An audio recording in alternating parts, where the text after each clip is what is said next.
how Well, it was right then. of course, I was in Philadelphia. Yeah. Yeah, the home was Philadelphia.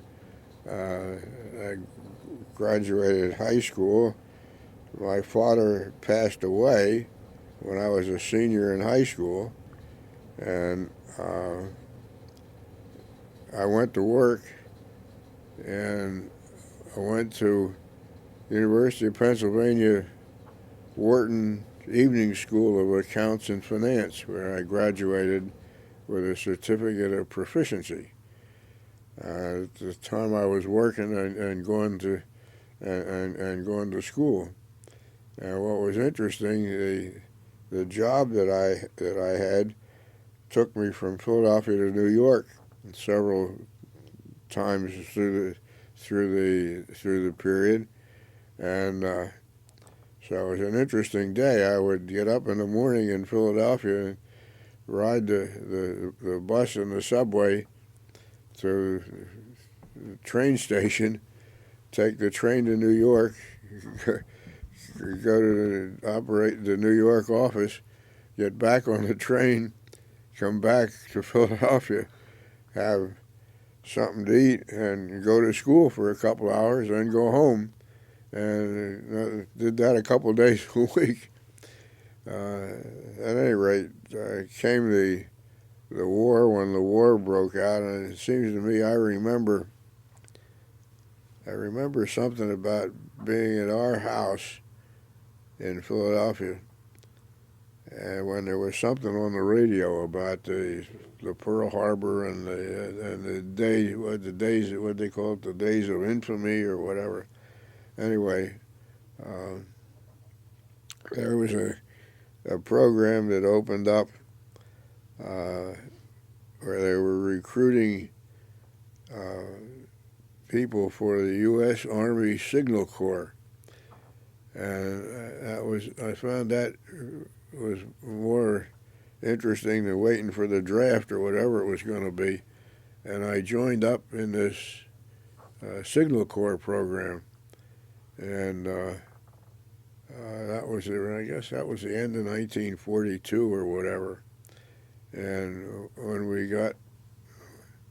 gave up the job, obviously that I had in Philadelphia, and when they put this group together and began to train us in this Signal Corps work, and we were supposed to be going to Penn State.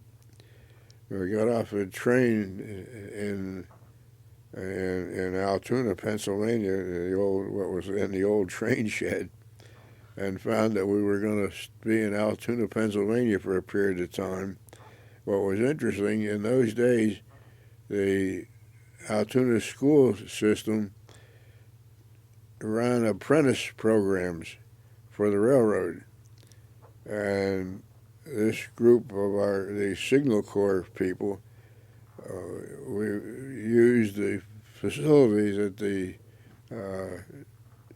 at the high school training, whatever, I forget now what exactly it was, where we went to school in this basic electric program. But when I found myself in Altoona, Pennsylvania, I had been active in the youth group, and we belonged to a major congregation in Philadelphia, and I was president of the youth group.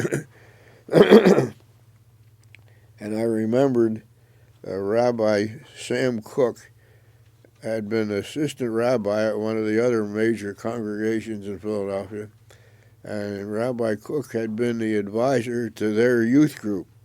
And so with the youth group activities in Philadelphia, we knew one another.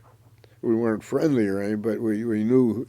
And I remembered when I found myself in Altoona, Pennsylvania, that Rabbi Cook had given up his being an assistant in the major congregation in Philadelphia to come to Altoona, Pennsylvania to be the rabbi of the Reformed congregation here. And so it was easy enough to find Rabbi Cook. And he asked me, son was an old motel down on Green Avenue, a townhouse. Anyway, uh, he asked, could I get out? And I asked I could get out. And he took me out to introduce me to a lady who lived on 31st Street and Broad Avenue. And her husband was away and her son was away. And I came with a rabbi, which is, as good a reference, I guess, as you can find. And she rented me a room. She had a beauty shop on the first floor, and she rented me a room on the second floor. And we used to thumb ride on Broad Avenue to go to school. But anyway, it seems that she had a beauty shop on the first floor, and it seems that some period of time after I was living there, Sissy's mother, Sophie Cohn, and her daughter, Anna Bernice, came to the beauty shop. And Mrs. Festenstein, who was the lady of the house, told her about this young man that Rabbi Cook had introduced to her who was living in the house. And Sophie Cohn invited me for Sunday dinner at their house. And of course, I went, and it's interesting. I remember what we had for Sunday. We had chicken and waffles for Sunday dinner at their house, and that was came with referred from the rabbi. How bad can it be? So that began the contact with the Cohn family, and with the Temple Beth Israel, where Rabbi Cook was the rabbi, and their family was very active there. Her parents had been very active, and she was all president of the youth group then, but they were at this congregation. But that was some years after, it was 4 or 5 years after, anyway. So we had a whole contact going on between Rabbi Cook and the congregation at Temple Beth Israel and her family. So it came time to move on, and they took us from here. We did finally we went to State College. We finally did go to State College, where we were there. We were here for about 3 or 4 months, I guess. And then we went to State College for another period of time, where then we got into the more advanced electronic stuff, where we, as against the basic wiring up bells and stuff. We got into some of the more advanced electronic things at State College. And I remember one weekend there was a favorite band called Les Brown and the Band of Renown, and they were coming to play some event at State College, and this kid was still in high school. She was a senior in high school. And I invited her to come to State College to this weekend that they, and again, her parents were and whatever what the contact was. Anyway, she came to State College for that event up there. And when we finished our schooling there, then we actually got mobilized into the service. And we got mobilized into what was then the 28th Division National Guard. And they took us to Indiantown Gap, where we then got uniforms and got ready to. Then from there, that began another long series. Anyway, we found ourselves in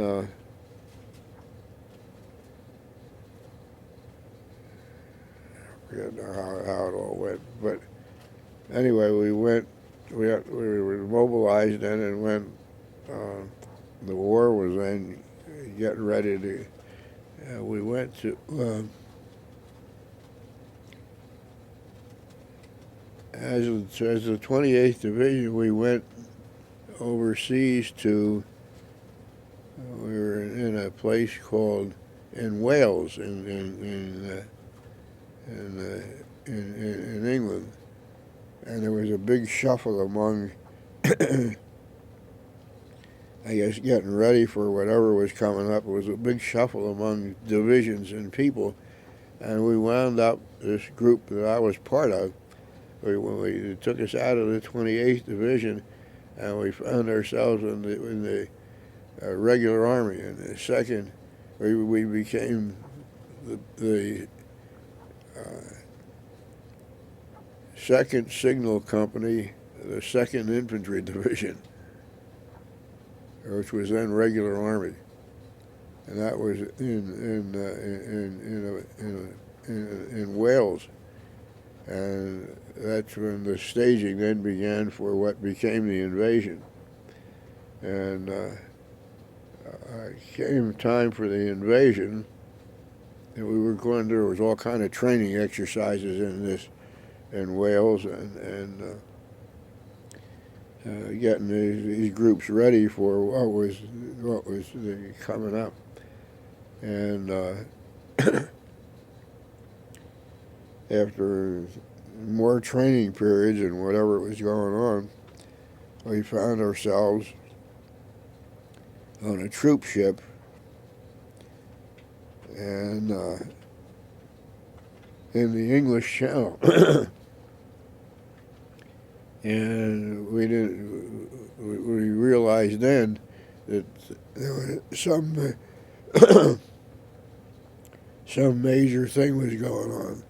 And this whole mobilization took part, and we found ourselves on a troop ship in the English Channel, and we didn't know exactly what because we were in communications. We had some idea, but we didn't really know what was going on.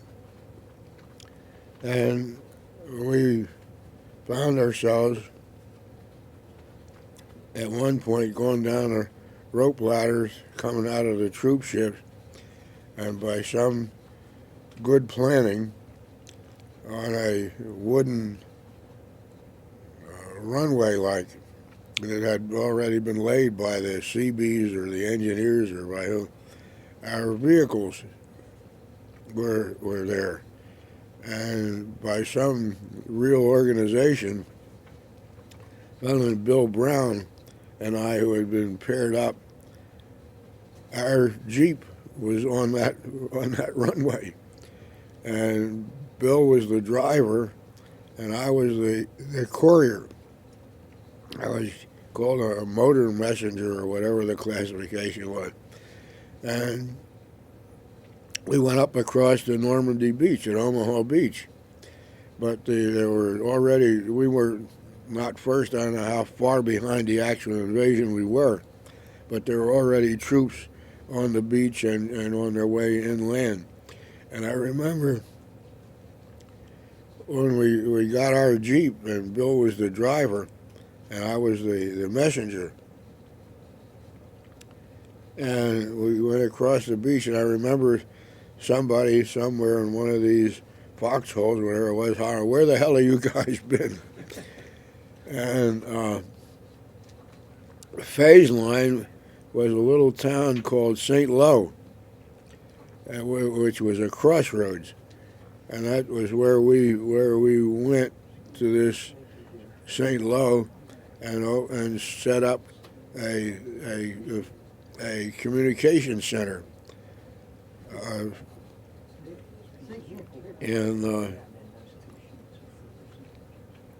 so it was from there on. Then there was the whole, from the beaches of Normandy. We were in the war, clean up until the war ended. We were in Czechoslovakia, in Eastern Europe, which was where the war in Europe actually ended. And I served as a courier, and somewhere along the way, somebody had come to me and said that would I be interested in being a cryptographer.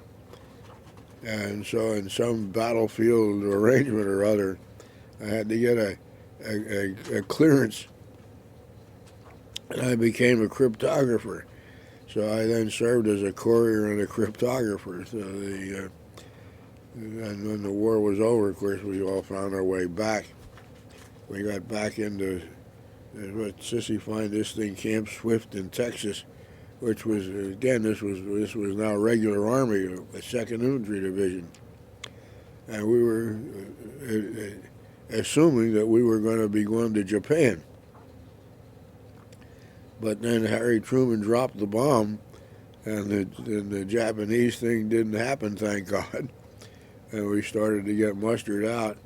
And this kid then had graduated high school, and she was at Northwestern University in Evanston, Chicago, Illinois.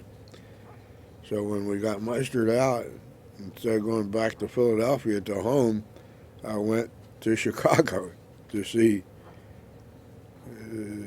Anna Bernice, who was known as Sissy, because she had a younger brother who passed away at a very young age. So that's how she became Sissy. And we spent a couple of days, I guess, in the Chicago area on my way back to Philadelphia. So she was still in Evanston, Illinois, and I went back home to Philadelphia. I had a good job. And we kept up the correspondence and visiting back and forth or whatever we were going to do until we got pretty serious with one another. And it turns out that she had an aunt and uncle who lived about 3 blocks away from where we lived in Philadelphia. We never knew one another. So that was another close connection. And we found some way of meeting. Whenever she was in Altoona, I would commute to Altoona back.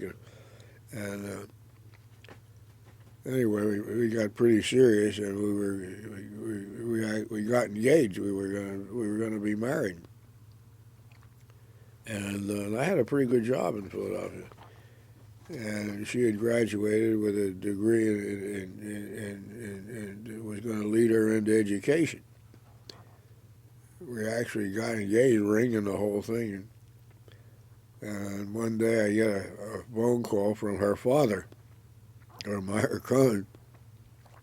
Could we meet? Sure, we could meet. And in those days, the train stop in Harrisburg was the Harrisburg Hotel. You got off the train and you went right into the... So that's where we met. He came from Altoona. There was God knows how many trains were running in those days.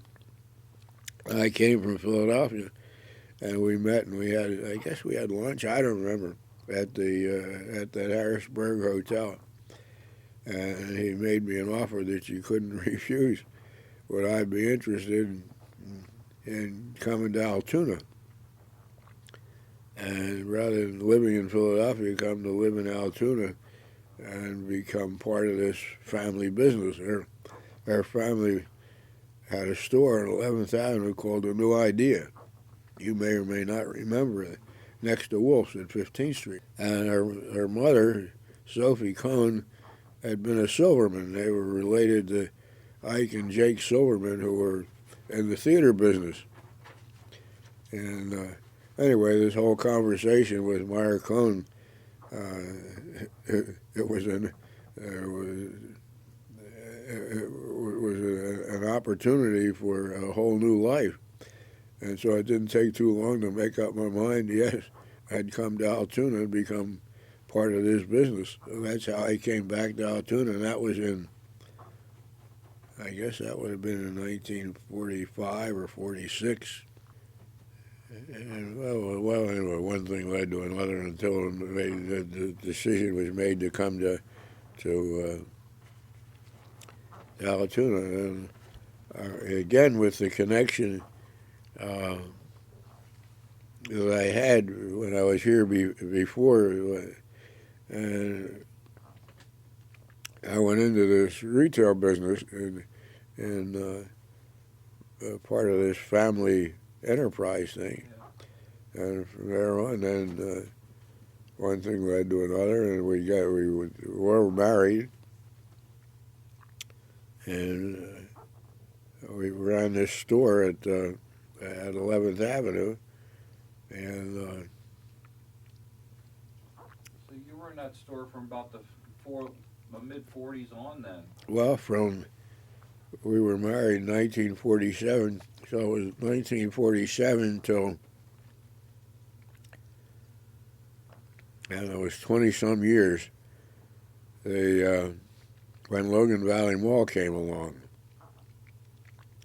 And I said to the family then, Sears and Penney's had announced that they were going to open stores in this new Logan Valley Mall. And I sat down with the family and I said, family, if we're going to be in the retail business, we better go to Logan Valley Mall.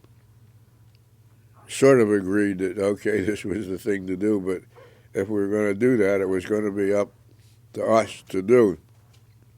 They didn't want to, some of the long-established people, the Gable people, and even Wolf at that point, the original Herb Wolf, and Sissy's father.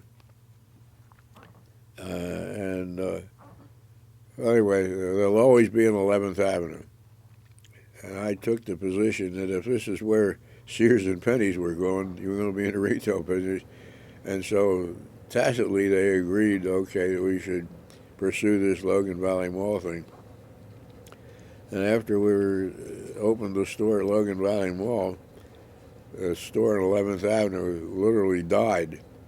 And we sold the property to Wolf's, who ultimately tore it down and made a parking lot. And I was in Altoona in the First National Bank.